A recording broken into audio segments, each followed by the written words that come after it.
చూస్ Country Delight, live better. ఇప్పుడే Country Delight యాప్ని download చేసుకోండి. పాక్ ఆర్మీ సీజ్ ఫైర్ను ఉల్లంఘించింది. జమ్మూ కాశ్మీర్ సమీపంలోని పూంచ్లో కాల్పులకు తెగబడింది. దీని మీద మరింత సమాచారం ప్రస్తుతం మనతో పాటు లైవ్ కాల్లో అందుబాటులో ఉన్నటువంటి ఆర్మీ ఆఫీసర్ శ్రీనివాస్ గారిని అడిగి తెలుసుకుందాం. సార్ నమస్తే అండి. నమస్తే మేడం.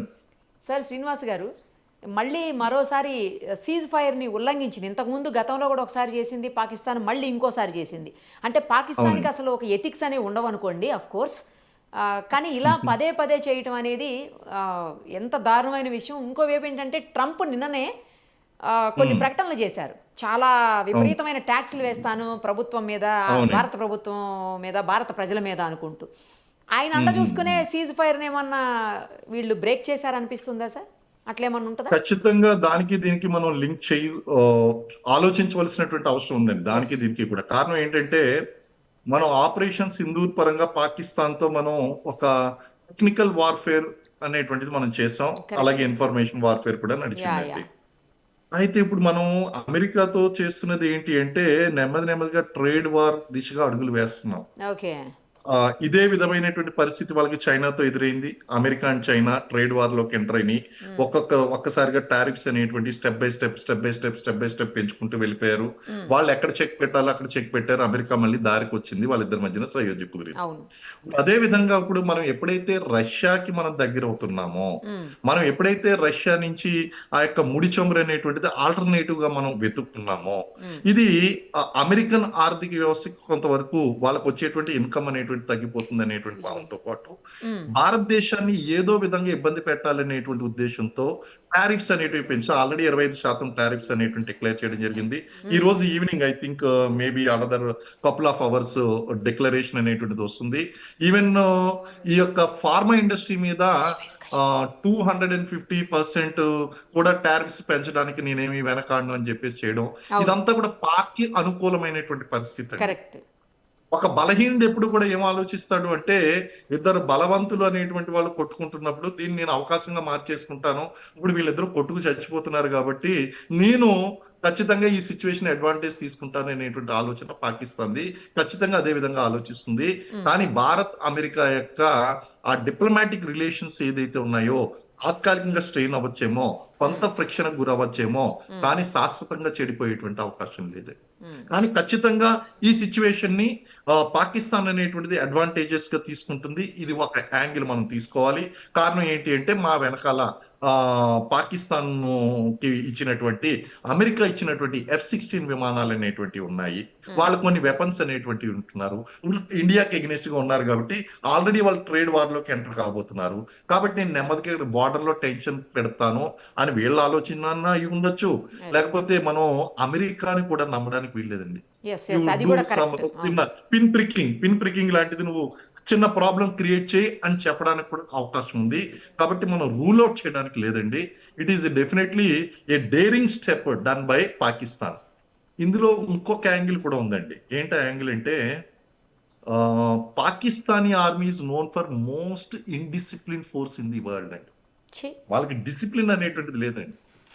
మనకి ఇండియన్ ఆర్మీ కనుక మనం చూసుకున్నాం అనుకోండి, డిసిప్లిన్ ఏంటి ఎలా ఉంటుంది అంటే, మన పై ఆఫీసర్ ఒక మాట చెప్పాడు అంటే, don't violate the rule, don't fire అంటే ప్రాణం పోతుంది తప్ప ఫైర్ మళ్ళీ ఓపెన్ చేయరు. ఎటువంటి అఫ్ కోర్స్ ప్రాణం పోయేటువంటి టైంలో ఎలాగ మనకు ఓపెన్ చేసేటువంటి హక్కు ఉందనుకోండి, అది డిఫరెంట్. ఆర్మీ చీఫ్ కూడా అలాగే ఉంటారు కాబట్టి వాళ్ళు అలాగే ఉంటారు సార్. వాళ్ళు ఏంటంటే మోస్ట్ ఇండిసిప్లిన్ ఫోర్స్ అండి. ఒక పక్కన వీళ్ళు చెప్తూ ఉంటారు, వీళ్ళేమో కింద వైలేట్ చేస్తూ ఉంటారు. ఎన్ని సంవత్సరాలు బట్టి సీజ్ ఫైర్ మనకేమో మొదటిసారి జరగలేదండి. కానీ ఆపరేషన్ సింధూర్ తర్వాత జరిగినటువంటి సీజ్ ఫైర్ ఒక డిఫరెంట్ సీజ్ ఫైర్. కరెక్ట్. మనకి 1965 వార్ అయిన తర్వాత, 71 వార్ అయిన తర్వాత కూడా మనం సీజ్ ఫైర్ అనేటువంటిది ఆ బార్డర్ వెంట లైన్ ఆఫ్ కంట్రోల్ వెంట మనం పెట్టుకున్నామండి. ఆ లైన్ ఆఫ్ కంట్రోల్ వెంట పెట్టుకున్న తర్వాత కూడా రెగ్యులర్ గా, ఇప్పుడు ఇనీషియల్ గా when I posted in Jammu Kashmir border, Poonch Rajouri sector లో పాకిస్తాన్ కి 100 మీటర్స్ దూరంలో నేను, అంటే జస్ట్ జాయిన్ అండి. అప్పుడు ఎక్స్పీరియన్స్ మీకు ఎక్స్ప్లెయిన్ చేస్తున్నాను.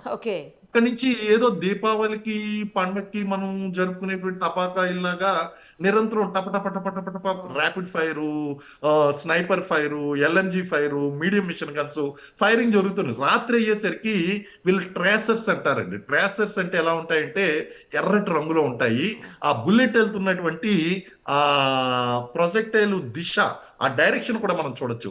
ఎక్కడికి వెళ్ళి హిట్ అవుతుంది అనేటువంటిది కూడా చూడొచ్చండి.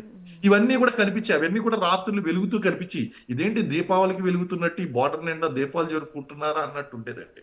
నిరంతరం అయితే కవ్వింపు చర్యలకు దిగటం అది అంతే కదా. ఎగ్జాక్ట్ గా అండి, కరెక్ట్ వర్డ్ వాడారు. కవ్వింపు చర్యలకి నిరంతరంగా దిగుతూనే ఉంటారండి. ఇది ఎప్పుడు జరిగిందండి? ప్రీ ఆపరేషన్ సింధూర్ టైంలో జరిగేటువంటి Yes, రెగ్యులర్ అఫైర్. కానీ ఆపరేషన్ సింధూర్ టైంలో మనం పాకిస్తాన్ కి ఎంత గట్టి జవాబు ఇచ్చాము అంటే, ఆ సర్గోదా ఎయిర్పోర్ట్ ని నాశనం చేయడం కానీ, కిరాణా హిల్స్ దగ్గర ఉన్నటువంటి ఆ యొక్క న్యూక్లియర్ వెపన్స్ ఎంట్రన్స్ ని టార్గెట్ చేయడం కానీ, లేదా వాళ్ళ యొక్క క్రూషియల్ స్ట్రాటజికల్ ఎయిర్ బేసెస్ ఏదైతే ఉన్నాయో మళ్ళీ కోలుకోని విధంగా మనం నాశనం చేసిన తర్వాత, మనం సీజ్ ఫైర్ అని చెప్పిన తర్వాత వైలేట్ చేస్తే రిజల్ట్ ఎలా ఉంటుందో అని వాళ్ళకి తెలుసు. చూశారు కూడా. అయినా సరే చూసారండి. ఇటువంటి సమయంలో ఇది పైనుంచి వచ్చినటువంటి ఆర్డర్స్ అనుకోవడానికి కొంచెం ఛాన్సెస్ తప్ప, ఈ రోజు నా తడాక ఏంటో ఇండియన్ ఫోర్సెస్ చూపిస్తానని ఒక ఇమ్మెచ్యూర్ డెసిషన్ తీసుకున్న ప్రకారం కూడా ఇలాంటి సాధారణంగా మేము ఏం చేస్తుంటాం అంటే అండి, ఒక బార్డర్ లో ఒక ఏరియాని టేక్ ఓవర్ చేసినప్పుడు అవతల వాళ్ళకి మన పవర్ తెలియజేయడం కోసం ఫైర్ గట్టిగా, అంటే ఎలా ఉంటుంది అంటే, ఈ రోజు వీడిని కనీసం కాలకృత్యాలు తీర్చుకోవడానికి కూడా బయటికి వెళ్ళలేకుండా చేస్తాను చూడరా అని చెప్పి కంటిన్యూస్ గా ఫైర్ చేస్తూనే ఉంటామండి. వాళ్ళు కూడా అలా మన మీద ఫైర్ చేస్తూ ఉంటారు. ఖచ్చితంగా వీళ్ళు ఫైర్ చేశారు, ఫైర్ చేసిన దానికి మనం ఇమీడియట్ గా ధీటైనటువంటి జవాబు ఇవ్వాలి. అక్కడి నుంచి కనుక ఫైర్ ఆగిపోయింది అనుకోండి, ఫైర్ ఆగిపోతే ఇంకా దేర్ ఇస్ నో ప్రాబ్లం, ఇంకా ఆ ఫైర్ కంటిన్యూషన్ అనేటువంటిది ఉండదు. అలా కాకుండా వాళ్ళు కంటిన్యూ చేశారు అంటే ఇది ఇతర ప్రాంతాలకు కూడా వ్యాపించి ఉండొచ్చు, అవకాశం ఉండేది. కానీ వాళ్ళు ఆపు చేయడం అనేటువంటిది వాళ్ళకే మంచి అయింది.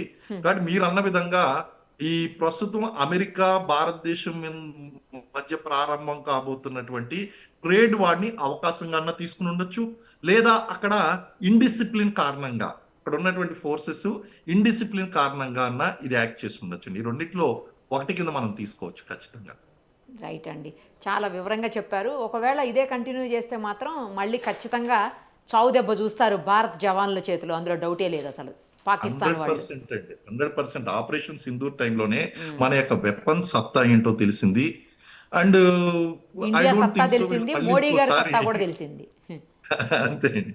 సో మన భారత ప్రధాని గారు ఎటువంటి నిర్ణయాలు తీసుకోవడం Yeah. అండ్ ఆపివేయడం కూడా చాలా టాక్టికల్లీ మనం ఆపేసాం అండి. అది అవును, ఆపడం అవును. కూడా మనం భయపెట్టి వాళ్ళకి మళ్ళీ తర్వాత తీవ్రత ఎలా ఉంటుందో తెలియచేసి మనం ఒక అడుగు వెనక్కి వేసాము అంటే అది భయపడి వేయలేదు, వాళ్ళు లేదు భయపెట్టి మొన్న మనం వెనక్కి పార్లమెంట్ లో ఆయన అడిగేసి స్పష్టంగా చెప్పారు కదా సార్, పార్లమెంట్ సమావేశంలో స్పష్టంగా అవునండి. చెప్పారు, బతిమలాడుకున్నారు మనల్ని, అవును. అందుకోసమే వదిలేయవలసి వచ్చింది, అందుకోసమే ఆపాల్సి వచ్చింది అని చెప్పారు ఆయన, మోడీ గారి స్వయంగా.